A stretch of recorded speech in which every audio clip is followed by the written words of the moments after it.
Hello friends, near and far, dear to my heart. I'm Victoria with Aligned Soul Tarot. Welcome to your August messages, Virgo. This will be for all Virgo placements within your birth chart or wherever you have heavy 6th house influence. Cross watchers, you are welcome here. Take what resonates and leave what doesn't.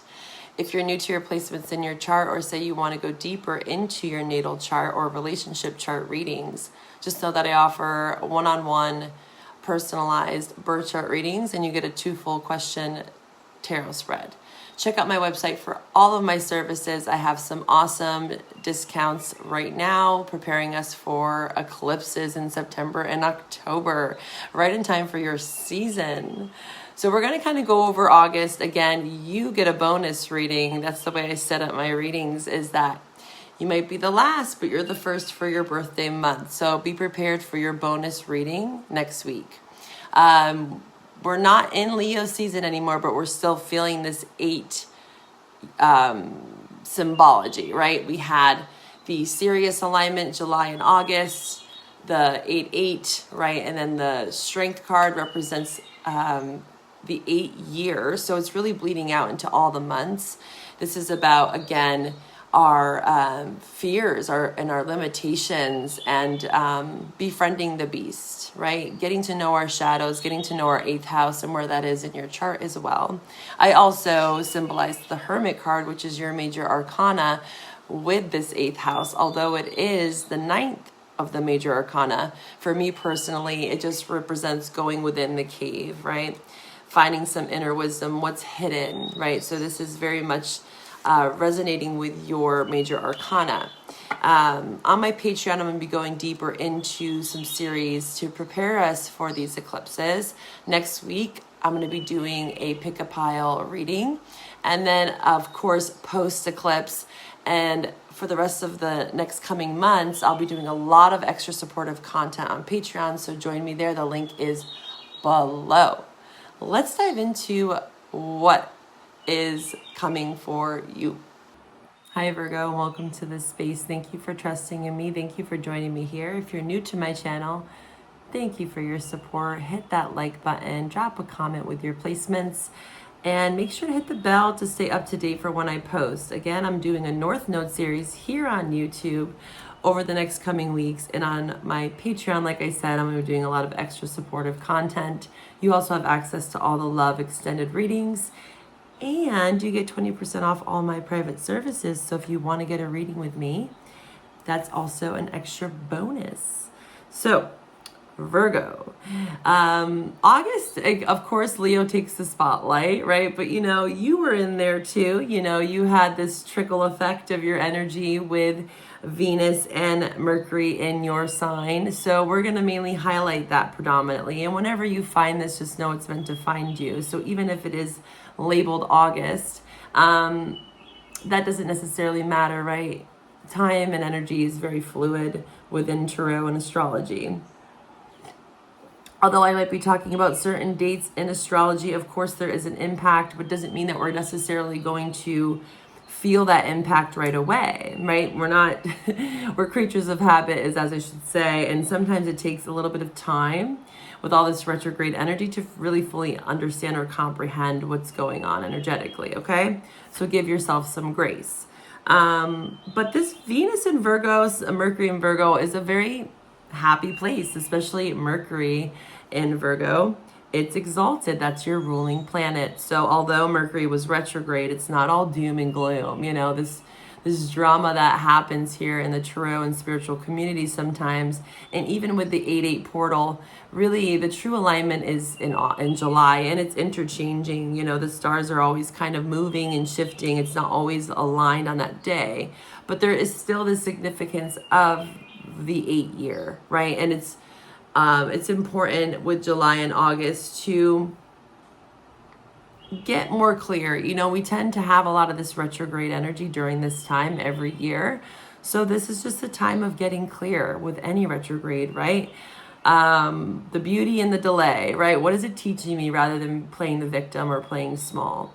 So with this kind of boost for you, you know, after last month with all that 12th house influence in July. This first house kind of gave you a little bit of grace and ease, hopefully, right? Again, this is a general reading. If you want to go deeper, right, in your personal experiences, because it might look different, reach out to me, okay? But it's nice. It's very nice. And I think it's helping you, Virgo, to, again, prepare for eclipses. We have eclipses in September and October. So this first house influence, it gets you in more alignment. It gets you on the straight and narrow path. You know, it's a place to really feel into our sun, our first house, our soul, our sense of vitality, our sense of purpose. And again, just getting more clear with that first house emphasis. It's like a spotlight effect, right? And so Venus in Virgo will be ending as of the 29th of August. So whenever you find this, just know that we will do your September reading and dive more into that next week. So you get the bonus there of the double whammy. And then Mercury's going to be in Virgo till September 26th. So this is definitely still very prevalent for you. And you'll feel this lightening around the 29th when Mercury goes direct. And I think it's the 29th. There's always kind of a post-shadow effect, they say. And again, it's not all doom and gloom. You know, these retrogrades are here to teach us and show us where the tension is, right? Where the tension lies is where the growth is like I always say. So trying your best to practice that and affirm to yourself that even when you're faced with a crock of shit, right? I hate to say it like that, but it can feel that way sometimes. It can feel really like slow, like molasses.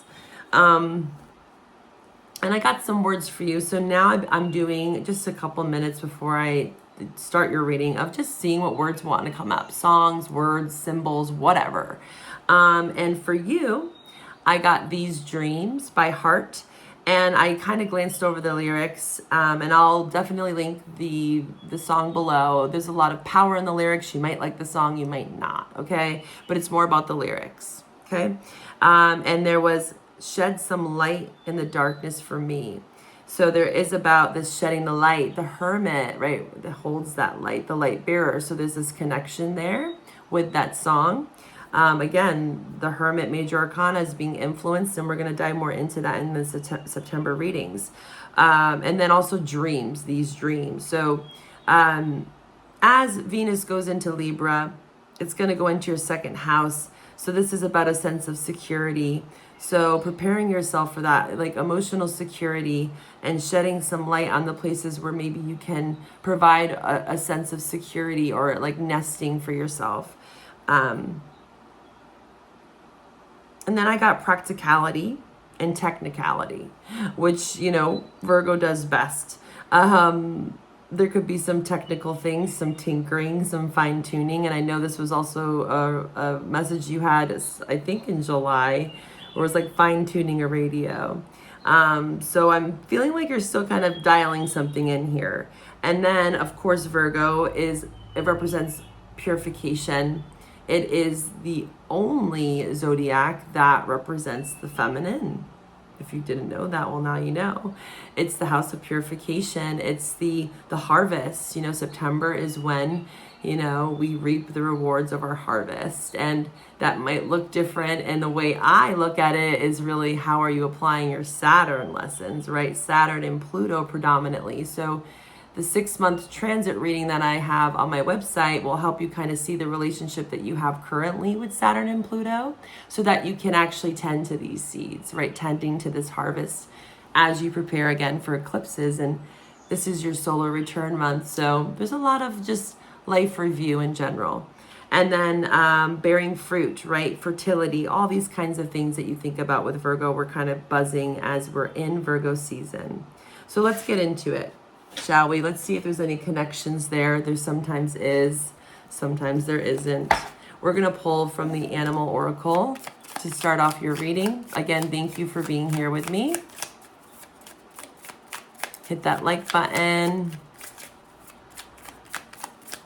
And maybe share it with someone who may need this message as well. And cross watchers, take the roles as you see fit. The August love reading will be linked below if you want to go deeper in love. If love shows up here, all the better, right? But these are more self-focused, okay? But if it shows up predominantly, I will address it, right? All right, Virgo. Virgo, August. August, what do they need to know right now? Whenever you find this, what do you need to know, Virgo? What do you need to know? Spider. I love the spider and the vulture. Yeah, this is about reservation. The vulture's been coming out quite a bit, actually, for a lot of different people, which is this kind of, it's the great composter, right? This is also about conserving, because they are scavengers. They have to know when to find their next meal. And they kind of hover, right, over something. So swarming or hovering over an idea, right, for you.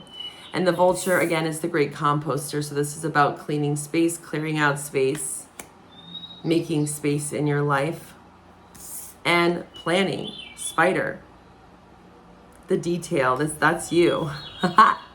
That's very much you right there. The spider is my Virgo energy for sure. Let's read a bit about this just so you can get an idea. Hold on one second. Let me flip to the page here. Yeah, because it is earth. So we have earth and we have air.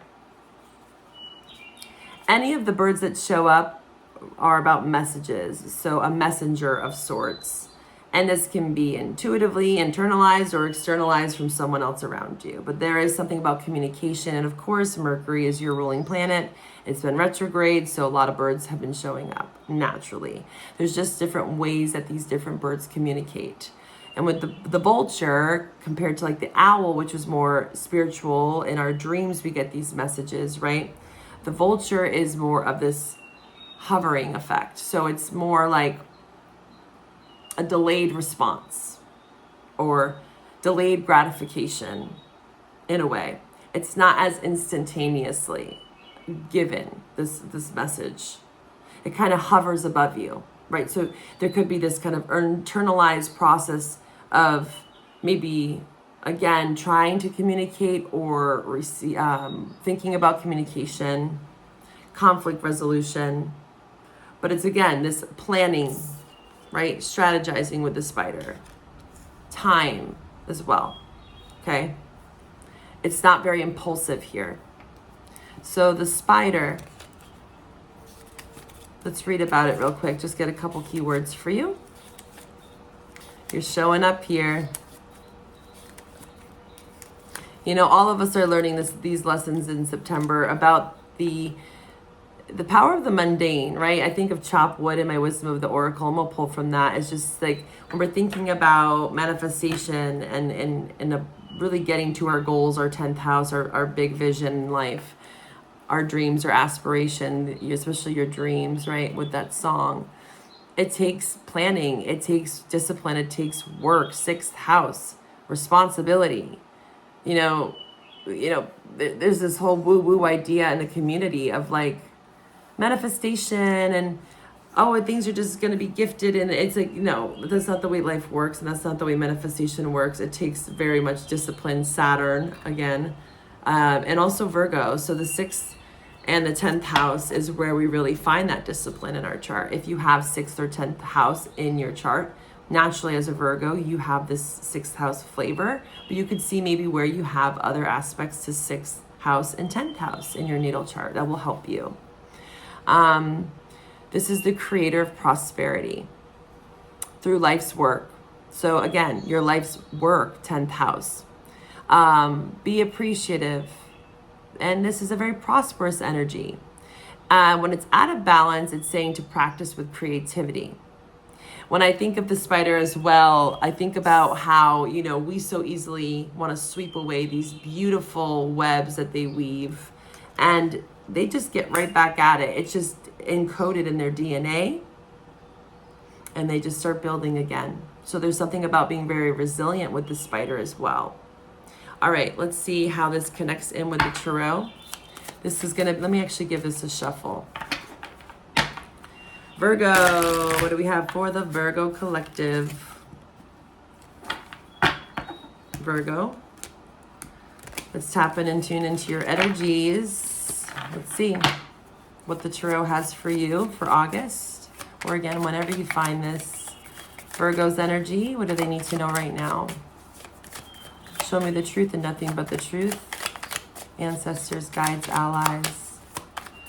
Virgo, the Hangman in reverse. Virgo, what do they need to know? Let me move those out of the way.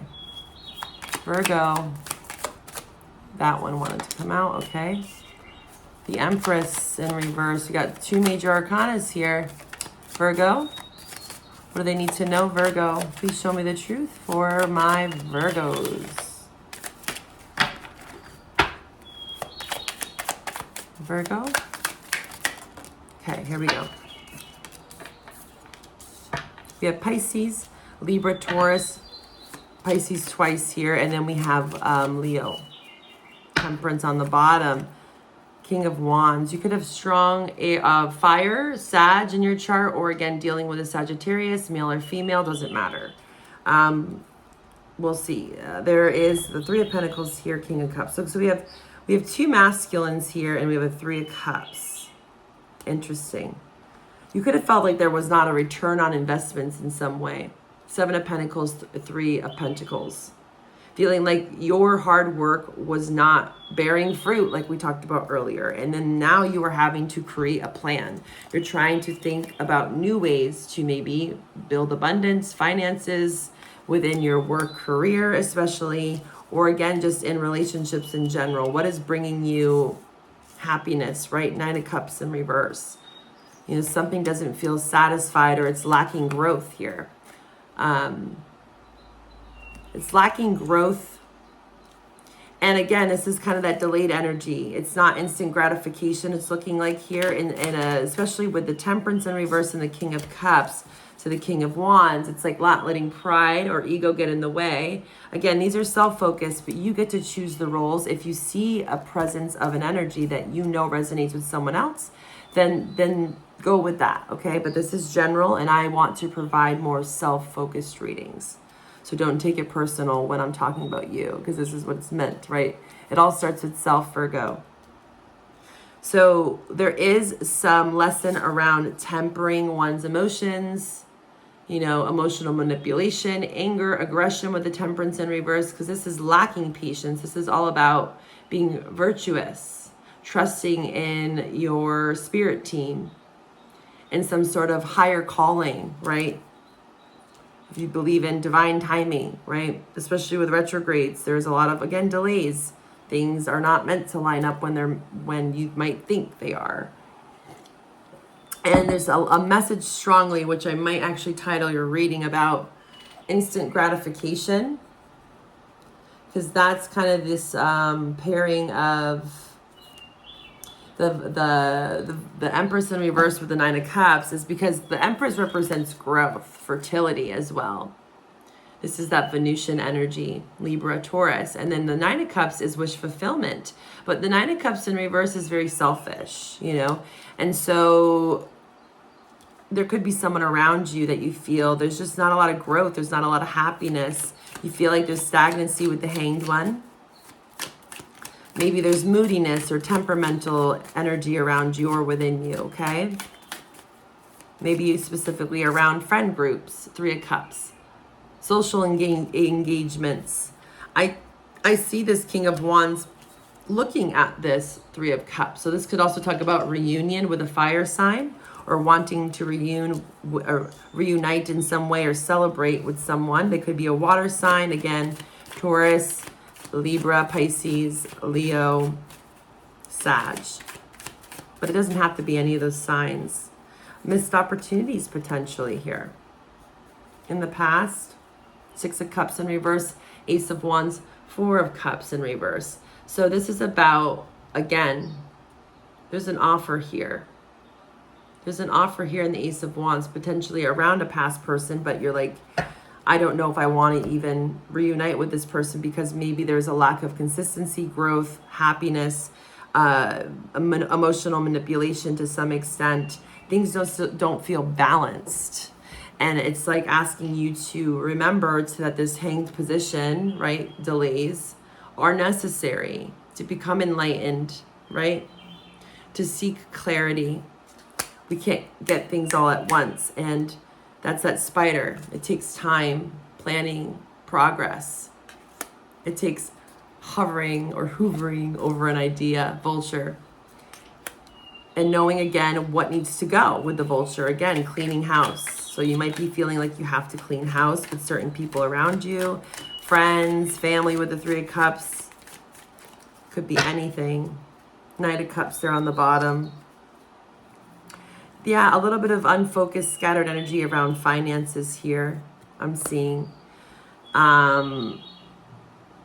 Let's actually clarify this Temperance in reverse in the Nine of Cups, because that's sticking out the most for me here.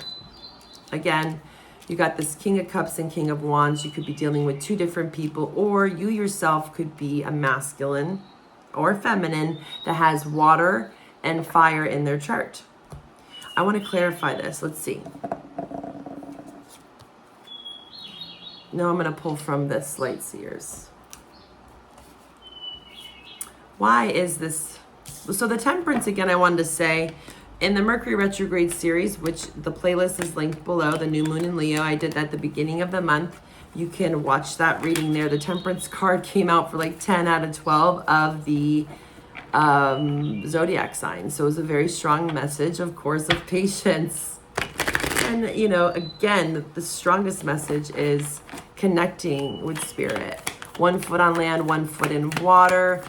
Dancing with the polarities of life, you know, practical, spiritual, right? And then the message for you is practicality, technicality. Maybe you have been looking at something from a very practical lens, you know, very technical, very logical, pragmatic, and you are being asked to maybe allow more of this emotions in, opening your heart, right, with the King of Cups in reverse, and not trying to be too egotistical or, again, black or white thinking, too defensive here. Also with the Seven of Wands, there does seem to be something that you have to defend, though, you know, defending your peace too. 6 of Cups just came out. Again, Scorpio, this is Venus in Scorpio. You could have that placement or dealing with a Scorpio. But the Temperance is being clarified, and the 9 of Cups is there's just some lack of happiness around the past memories, rejection, things that, again, you felt like you were going to move forward with and progress. I see the Knight of Pentacles popping out there, and it just feels like you're going in circles. Yeah. 7 of Wands, yeah, this is, you have the 7 of Wands down twice, but it's saying to drop your guard. You have been guarded around the past because of something that happened in the past that made you feel unsatisfied, rightfully so. So you have had to defend some sort of position around the 6 of Cups. It's a deep soulmate bond. It could have been someone that you had children with the Empress here, right? She is the mother. Could be something to do with your mother as well, because the 6 of Cups is not just intimacy. This talks about family. This talks about childhood. It's just a very childlike, innocent energy. When we pull the 6 of Cups, it can be a very deep friendship with someone. It's just a soul connection that feels very nostalgic. Like when you meet someone, you know, it talks about the past, right? Of course. But the 6 of Cups can show up in a new connection, and it can feel like you've known this person forever, right? It's just an instant connection, a bond, a shared mutual understanding, all that good stuff.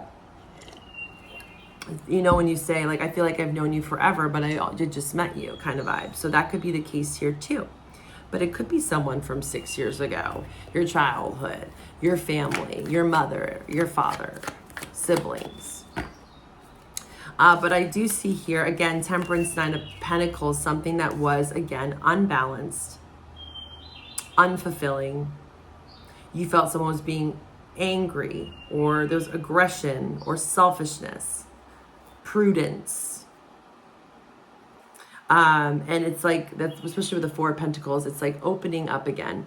And this is asking also for you to open up. So slowly but surely, it looks like you are opening up to this more emotional space, because the emotions are really what's being blocked here. King of Cups. because maybe it just feels like too much, okay? It feels like too much, Two of Swords. So then you go into this Two of Swords, which is Libra energy. We have Capricorn here, Scorpio. You know, all of these times and places within these cards are for a purpose. So none of it's necessarily bad. There's a time and a place for this Two of Swords, but it is talking about seeing something not as clearly as one would desire. And again, time. Being blindsided, not wanting to see something for what it is.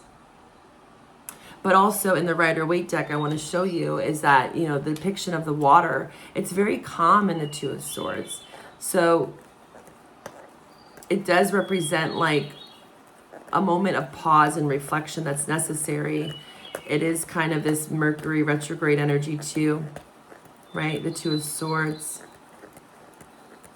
The Mercury retrograde cards for me are the Page of Swords, the Two of Swords. Those two stand out. A lot of the twos, right? Choice in general.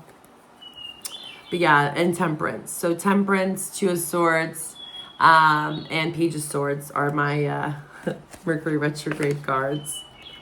So see here, the water is very calm. And there's that moon there. And the moon that is waxing crescent. So there's something significant maybe around the waxing crescent. This would have been at the beginning of the month, okay, of August. But again, this is also going to be happening maybe in September. So it's preparing yourself for the waxing crescent moon. You could be able to kind of get out of this and open up with the Four of Pentacles in reverse. Not being too reserved or complacent or even apathetic. All right, let's see here. Let's pull from the, actually not this one. Let's actually do the Moonology for you. Since we're talking about the moon.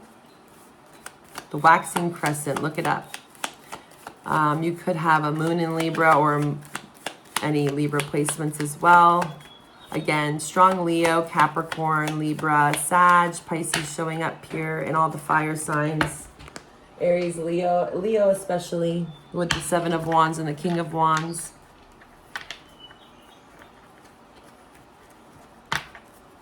All right, some advice for my Virgos. Thank you again for joining me here. We're going to pull from the Astro Tarot at the end and we'll take it over to the love reading.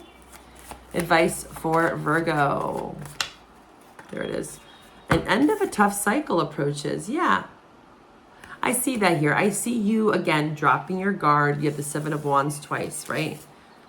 Releasing some of this tension, you know, trying to loosen up, trying to not try to see things so black or white, right? Trying to maybe open up emotionally, especially, and being honest about things that are not growing, that are not abundant, that are not satisfying, and not trying to try to stay in a place of stalemate for too long around the situation that's occurring here. And this is the full moon in Capricorn. So Capricorn, again, is strong here. You could be dealing with a Capricorn that could potentially be opening up to you here with the Four of Pentacles, or letting something go, not being as reserved. You could have Capricorn in your chart, or again, the full moon in Capricorn will be happening during Capricorn season, which is January. Okay, so that's a little bit of ways.